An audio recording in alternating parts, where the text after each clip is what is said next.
ها یک دست گلوب در ره فیض آواده های فیض آواده جان مرغ دل من همیشه در فریاده ها یک دست گلوب در ره فیض آواده های فیض آواده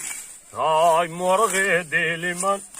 همیشه در پروازه ای قرآن چهره های یارم باشه نصف عمرم برباده های برباده های مرغ دل من همیشه در پروازه ای نلیم قرآن چهره علف تاب کنیم نصیبش از زمستان نخه گاو ملک زهره میخوره علف درام کده قاق کده بمونه کردن خانه پره ای علف کنیم نصیبش میگه که تاویستان ذخیره که زمستان گاو ملک تصویر که بچه ها را کلان کدم آخه ای تا روز آمده یا ای دستی بابیت دستا نمیگیری که باره خانه را کنی آخه اچه را کلان میکنی آخه بیا یا علف درام کنه یا اگرات چابق کنه یا کارتوشکا بچینه آخه یا کار باری خانه را نمیکنه کلان میگه راستا بگه قدی کچا چه میافته باشن قدی کچا همه راستا بگه کارشان کارت بازی و نردی بازی شخمت بازی یا این لای قرآن کیده همه شاعران میگن یا چرا همه خون جگر میره کنن مینویسن آخه همه میگه فرزندی خوبا میگن باغی پدر گفته فرزندی گندر میگن قراولی باغ ماندین همین که تغریده فرزنده مرا قراولی باغ مونید برای و بیشه واقعا یا ساعت که دیگه دراو کنیم نصیب باشه اب تاوام گرم شده روزا بیچیده با میرم یا باش کده خام میرم میگردم دیگه بر گاو مال خودش بیاید دراو کنه زمستان ساخیره جمع کنه یه ما داگاور دارم این گاو مال خانه بابی حالا به بابی حالا به بچه میدونی چی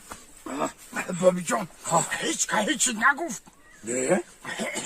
من ناوکو ماما قپیدم چه؟ ماما قپیدم ماما تقبیله اینا بابرم بیارم شد